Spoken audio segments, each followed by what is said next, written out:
Already हम chapter 1 complete कर चुके हैं, जिसमें हमने पढ़ा था ज्योग्राफी के डिसिप्लिन्स के बारे में हमने पढ़ा था। और वो जो चैप्टर था वो आपका थोड़ा बेसिक्स था, उसमें हमें सिर्फ बेसिक्स के बारे में पढ़ना था, ज़्यादा डेप्थ में नहीं गए थे हम। फिर भी मैंने कोशिश करा था उसे बहुत अच्छे से कंप्लीट करने के लिए। अगर आपने वो नहीं देखा तो आप वो देख सकते हैं। ओके, अब जो हमारे जो चैप्टर स्टार्ट हो रहे हैं ना वो मेन स्टार्ट हो रहे हैं, क्योंकि उसमें हमने पढ़ा था कि ज्योग्राफी क्या होता है। देखिए पूरा सीक्वेंस है, उसमें हमने पढ़ा था चैप्टर 1 में हमने कि ज्योग्राफी क्या है, ज्योग्राफी क्यों पढ़नी चाहिए, ओके, उसके डिसिप्लिन्स क्या है, ओके, डिसिप्लिन में क्या वेरिएशन है, वो सारी चीज़ें उसमें पढ़ी थी। अब हम इस चैप्टर में क्या पढ़ेंगे, the origin and evolution of the earth, कि हमारी अर्थ का ओरिजिन कैसे हुआ, इवोल्यूशन कैसे हुआ, ओके। और इसमें हम ये देखेंगे कि हमारे स्टार्स के फॉर्मेशन कैसे हुआ, सोलर सिस्टम का फॉर्मेशन कैसे हुआ, ये प्लैनेट्स का फॉर्मेशन कैसे हुआ, ये बिग बैंग थ्योरी क्या है, वो सब इसमें हम कंप्लीट करेंगे। तो विदाउट फर्दर डिले हम स्टार्ट करते हैं हमारा नया चैप्टर। तो देखिए गाइस, इसमें ओरिजिन एंड इवोल्यूशन की बात करी जाएगी। तो सबसे पहले यहाँ पर क्या है, आपकी दो थ्योरीज़ हैं जिसमें हम इसमें अब स्टार्ट करेंगे। तो एक अर्ली थ्योरीज़ है और एक आपकी जो हम बात करेंगे इसमें एक बाइनरी थ्योरी। ओके, ये तो जो बात करती हैं ना, ये बात करती हैं कि भाई हमारी अर्थ का ओरिजिन कैसे हुआ। ये जो थ्योरी हैं दो, ये सिर्फ बात करती हैं कि हमारी अर्थ का कैसे ओरिजिन हुआ। और जो हमारी तीसरी है उसमें हम बात करते हैं, जिसमें मॉडर्न थ्योरीज, इसमें हम बात करते हैं कि ओरिजिन ऑफ द यूनिवर्स, मतलब यूनिवर्स का कैसे ओरिजिन हुआ। अब सबसे पहले हम स्टार्ट करते हैं अर्ली थ्योरीज के साथ। तो ओरिजिन ऑफ द अर्थ पढ़ेंगे इसमें हम। A large number of hypothesis were put forth by different philosopher and scientist regarding the origin of the earth. Okay, इसमें बोला गया है, देखिए सबसे पहले इस वर्ड का मतलब समझ लीजिए। हाइपोथेसिस का मतलब क्या होता है, इसका मतलब होता है N assumption made for the sake of N argument. Okay, इसमें मतलब आप एक अजम्पशन लगाते हैं एक किसी आर्गूमेंट को सही प्रूव करने के लिए। ओके, ये एक आपका अजम्पशन है, इसे आप सिंपल वे में लीजिए, ये आपका अजम्पशन है। तो यहीं पर वही चीज़ बोली गई है कि मतलब डिफरेंट फिलोसोफर और जो साइंटिस्ट हैं उन्होंने कुछ अजम्पशन ली। फिर धीरे धीरे क्या हुआ, जो सबसे पहले हमारे फिलोसोफर थे, जर्मन फिलोसोफर, ये इमैनुअल कांट, इन्होंने मतलब कि एक आर्ग्यूमेंट दिया था। फिर बाद में मैथमेटिशियन लेपेस ने क्या करा, इसे रिवाइज किया था 1796 में। फिर उन्होंने इसको क्या नाम दिया है, इस थ्योरी को इन्होंने नाम दिया nebular hypothesis. Okay, nebular hypothesis. अब ये है क्या, इस दो इन वर्ड का मतलब समझ लेते हैं। नेबुलर का मतलब हो गया cloud of gases and dust. Okay, cloud है जिसमें मतलब बहुत सारी गैसेस है और डस्ट है। ओके, उसका मतलब होता है निबुला। और हाइपोथेसिस का मतलब तो मैंने आपको बता ही दिया। तो उससे रिलेटेड यहाँ बात की गई थी। इनका कहना था जो प्लैनेट्स हैं हमारे, वो फॉर्म हुए हैं out of the cloud of material associated with the youthful sun which is slowly rotating. इनका कहना मतलब ये था भाई, जैसे मान लीजिए ये सन है, तो सन के आसपास ना बहुत सारे क्या है, क्लाउड्स हैं।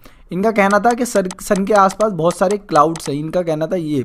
और फिर इनका कहना ये था कि बाद में क्या हुआ, जो प्लैनेट्स बने हैं ना, ये कंडेंसेशन होकर के, इस क्लाउड्स का कंडेंसेशन होकर के ये प्लैनेट्स बने हैं, इनका कहना ये था। अब बाद में क्या हुआ, और भी साइंटिस्ट आए, ठीक है, जिन्होंने अपनी अपनी अलग अलग आर्ग्यूमेंट दिए, अपने अपने अलग अलग हाइपोथेसिस दिए। जिसमें आप देखें तो in 1900 Chamberlin and Moulton consider that a wandering star approach the सन।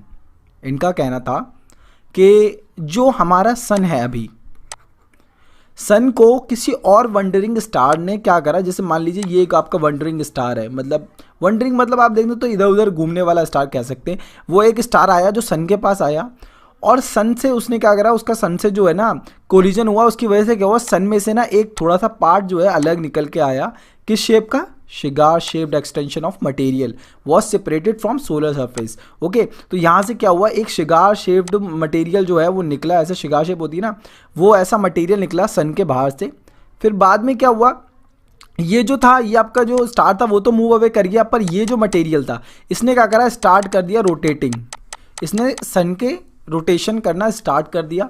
फिर उन्होंने कहा यही, फिर बाद में क्या हुआ, कंडेंसेंस होके, ठीक है, कंडेंस होके बाद में यही प्लैनेट बन गया। इनका कहने का मतलब ये था। देखिए इसमें आप सीक्वेंस भी याद रख सकते हैं। देखिए ये एक चीज़ आपको बहुत इंपॉर्टेंट मैं बताने वाला हूँ कि ये जो आपको मैं पीडीएफ प्रोवाइड कराता हूँ, तो इसके भी आपको बहुत शॉर्ट नोट बनाने हैं, क्योंकि अगर आप ये पूरी पीडीएफ रखेंगे, ये आप इसे शॉर्ट नोट नहीं कह सकते।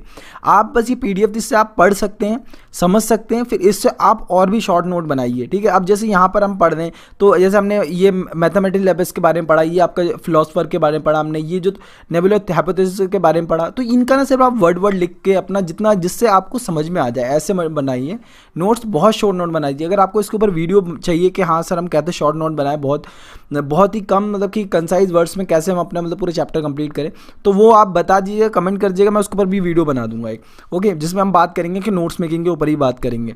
ओके, जो हमारा टॉपिक था, तो यहाँ क्या हुआ, जो शिगार शेप्ड मटेरियल था वो यहाँ पर लिखा है, देखिए in 1900 Chamberlin and Moulton consider that a wandering star approach the sun. ठीक है, एक वंडरिंग स्टार था जो किसने करा, सन को अप्रोच करा, जिससे क्या हुआ, सन में से एक शिगार शेप्ड एक्सटेंशन बाहर आ गया। ठीक है, ये आपका शिगार शेप्ड एक्सटेंशन बाहर मटेरियल आ गया। अब ये क्या हुआ, फिर इसने क्या करा, as the passing star moved away, ये वाला जिससे ये टकरार हुई थी वो तो मूव कर गया, और the material separated from the source surface continue to revolve the sun. अब ये मटेरियल क्या करने लगा, सन का चक्कर लगाने लगा, and it is slowly condensed into a planet. फिर फाइनली क्या हुआ, वो कंडेंस्ड हो गए प्लैनेट में कन्वर्ट हो गया। तो ये कहने का इनका मतलब था इन साइंटिस्ट का। तो ये आप थोड़ा सीक्वेंस को याद रखिएगा तो अच्छे से याद हो जाएगा आपको। अब बात करते हैं, अब एक हमारी बाइनरी थ्योरीज है। अब इस बाइनरी थ्योरीज के अकॉर्डिंग कहा जाता है कि जो हमारा सन है ना उसका भी एक कंपेनियन है, मीन्स कि हमारा जैसे सन है तो सन के साथ एक और आप कह सकते हैं स्टार है, ओके, एक और उसका कंपेनियन है। तो ये later the argument considered of a companion to the sun to have been coexisting, this argument are called binary theories. Okay, इसी को क्या किया गया, बाइनरी थ्योरी कहा गया। इस थ्योरी के अकॉर्डिंग ये था कि सन का एक कंपेनियन है जो उसके चक्कर लगाता है, इस थ्योरी के अकॉर्डिंग ये था।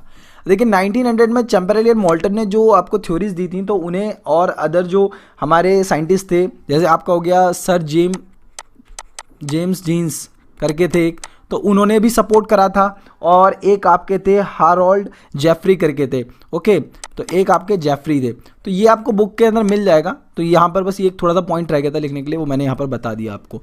ठीक है, तो बस सपोर्ट करा था, इतना कुछ भी इंपॉर्टेंट नहीं है, बट ये कि इसमें ये पता होना चाहिए सपोर्ट किनके थ्रू गया था, थोड़ा साइंटिस्ट के बारे में पता होगा तो सही रहेगा। बाकी ये सीक्वेंस को याद रखिएगा आप। अब आगे बढ़ते हैं, अब बात करें इन 1950 की बात हो रही है। देखिए सीक्वेंस को याद रखिएगा तो आपको याद रखने में आसानी होगी। 1900 की बात हो रही है, 1950 की बात हो रही है। ओके, अब एक आपके ऑटो साइंटिस्ट थे जो रशिया में थे, और कार्ल विजास्कर करके थे जो जर्मनी में थे। उन्होंने क्या करा, रिवाइज करा किसे, न्यूबुलर हाइपोथेसिस को। अब हमारी न्यूबुलर हाइपोथेसिस थ्योरी क्या थी, इसमें ये थी, इस थ्योरी के अकॉर्डिंग हम पढ़ रहे थे कि जो हमारा सन है उसके जो चक्कर लगा रहे, जो हमारा सन है उसके चक्कर लगा रहे कि आपके जो सन है उसका चक्कर लगा रहा है क्लाउड मटेरियल। ठीक है, क्लाउड का जो मटेरियल वो चक्कर लगा रहा है, उससे ही हमारा प्लैनेट बना है। इनका कहने का मतलब ये था।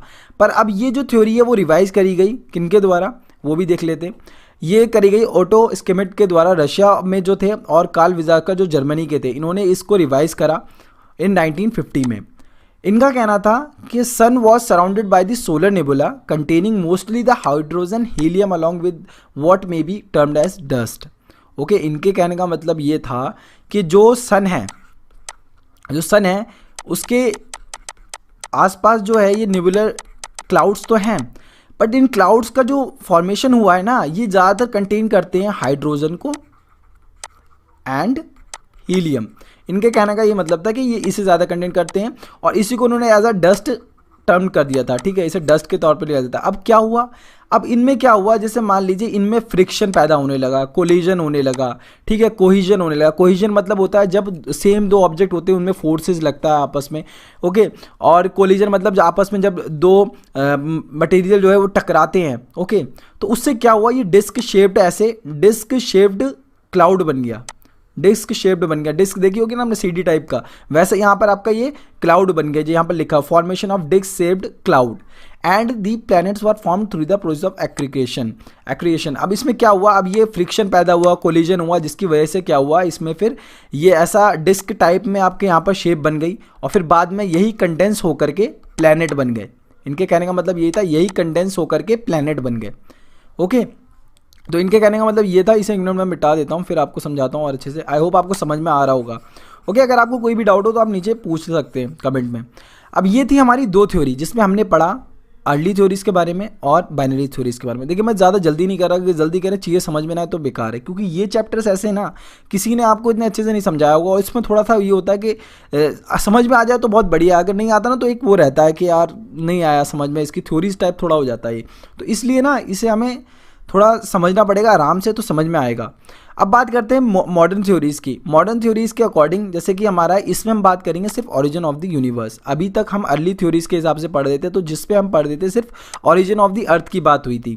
फिर इसमें भी आपके देखें तो बाइनरी थ्योरीज़ में भी हम क्या कर रहे थे, कंपेनियन है एक हमारे सन के साथ, ओके। तो उसमें भी हमने क्या करा था, सिर्फ अब हम प्लैनेट के बारे में पढ़ रहे थे, हम अर्थ के बारे में पढ़ रहे थे, ओरिजिन ऑफ द अर्थ के बारे में पढ़ रहे थे। लेकिन अब हम पढ़ रहे हैं कि ओरिजिन ऑफ द यूनिवर्स। देखिए origin of the universe modern theories में जब साइंटिस्ट को लगा कि अगर हम यूनिवर्स के बारे में पढ़ेंगे तो जाहिर सी बात है यूनिवर्स में ही अर्थ आता है, तो अर्थ की तो स्टडी अपने आप हो जाएगी। तो मॉडर्न थ्योरीज के हिसाब से ये है कि यूनिवर्स की स्टडी करी गई। अब इसमें देखिए most popular argument regarding the origin of the universe is the big bang theory. अब ये बिग बैंग थ्योरी क्या है, it is also called expanding universe hypothesis. अब देखिए बिग बैंग थ्योरी को हम एक्सपेंडिंग यूनिवर्स हाइपोथेसिस कहते हैं। अब जैसे नाम से ही आपको पता लग रहा होगा, हम बात कर रहे हैं एक्सपेंडिंग यूनिवर्स हाइपोथेसिस, मतलब एक्सपेंड हो रहा है हमारा यूनिवर्स, उसकी बात कर रहे हैं। तो ये थ्योरी जो बात करती है, इससे ही रिलेटेड बात करती है कि हमारा जो यूनिवर्स है वो एक्सपेंड कर रहा है। Focus on origin of the universe rather than that of just the earth और प्लैनेट। अब यहाँ हम क्या कर रहे हैं, हम यहाँ पर यूनिवर्स के बारे में पढ़ रहे हैं, रादर देन सिर्फ हम अर्थ के बारे में नहीं पढ़ रहे हैं, हम यहाँ पर पूरे यूनिवर्स के बारे में पढ़ रहे हैं। बिग बैंग थ्योरी जो बात कर रही है वो पूरे यूनिवर्स की बात कर रही है। अब एक एडविन हबल थे साइंटिस्ट, इन्होंने इन 1920 में provide evidence that universe is expanding, okay. उन्होंने कुछ एविडेंस भी प्रोवाइड कराया जिससे ये प्रूव हो कि हाँ भाई यूनिवर्स जो है एक्सपेंड कर रहा है। और उनका कहना ये था कि जैसे जैसे टाइम पास करता है Galaxy move further and further apart, okay. Galaxy तो अब ये बताने की ज़रूरत नहीं है, हमने 6th क्लास में सब कवर कर रखा है। तो गैलेक्सी ये ऐसी शेप्स की होती हैं, थोड़ा ऐसे रफ बना दिया मैंने। तो ये क्या हो रही हैं, एक दूसरे से दूर होती जा रही हैं। जैसे जैसे टाइम गुजरता जा रहा है ये जो गैलेक्सी हैं वो एक दूसरे से दूर हो रही हैं। अब इसको अगर आप देखना चाहें तो एक डायग्राम के एक एक्सपेरिमेंट के थ्रू भी आप देख सकते हैं। जैसे मान लीजिए आप कोई बैलून वगैरह घर पे लाए और उस पर आपने ऐसे ही मिल्की वेव और जो हमारी गैलेक्सी की तरह आपने क्या करा, यहाँ पर फिगर्स बना दिए ऐसे। अब क्या होगा, जैसे जैसे आप उसे फुलाएंगे तो वो क्या होगा, एक्सपेंड होगा। तो इससे यही पता लग रहा है ऐसे ही यूनिवर्स के साथ हो रहा है कि वो फर्दर एक्सटेंड कर रहा है और एक दूसरे से दूर होती जा रही हैं जो भी गैलेक्सीज़ हैं हमारी। ये चीज़ यहाँ पर कही गई है, पर इसमें भी कुछ पॉइंट्स हैं जो हम और अच्छे से समझेंगे। अब ये हमारा जो है हमने पढ़ा अभी मॉडर्न थ्योरीज़ के बारे में, और आज के लिए इतना ही रखते हैं, ठीक है। ज़्यादा बड़ा लेक्चर हो जाएगा वो ठीक नहीं रहेगा। नेक्स्ट लेसन में हम बिग बैंग थ्योरीज़ की स्टेज के बारे में पढ़ेंगे। अभी हमने थोड़ा सा डिस्कस करा कि बिग बैंग थ्योरी क्या है, इसको हम एक्सपेंडिंग यूनिवर्स हाइपोथेसिस भी कहते हैं, ये हमने देखा, एडविन हबल ने इसे दिया था, ओके। तो ये सब चीज़ें हमने पढ़ी हैं।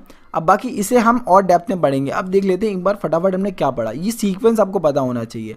हमने अर्ली थ्योरीज़ की बात करी जिसमें हमने ओरिजिन ऑफ द अर्थ से रिलेटेड बात करनी थी। अर्ली थ्योरीज़ में हमने ओरिजिन ऑफ द अर्थ से रिलेटेड बात करी। फिर हमने निबुला के बारे में देखा, निबुला क्या होता है, हाइपोथेसिस क्या होता है, ओके। एंड फिर हमने ये जो साइंटिस्ट इनके नाम आप याद रखिएगा, ओके। सीक्वेंस में याद करेंगे तो बहुत आसानी से हो जाएगा, ठीक है। सीक्वेंस में याद करिएगा, आराम से याद हो जाएगा। और शॉर्ट नोट के ऊपर वीडियो चाहिए होगी तो मुझे बता देना, मैं बना दूंगा। फिर हमने बाइनरी थ्योरीज़ के बारे में पढ़ा। फिर हमने मॉडर्न थ्योरीज़ के बारे में पढ़ा। मॉडर्न थ्योरीज़ में हम यूनिवर्स की बात करते हैं, जिसमें हमने बिग बैंग थ्योरी के बारे में पढ़ा, ओके गाइज। तो आज के लिए इतना ही रखते हैं, और आई होप आपको ये लेक्चर अच्छा लगा होगा और आपको ज़रूर कुछ ना कुछ सीखने के लिए मिला होगा।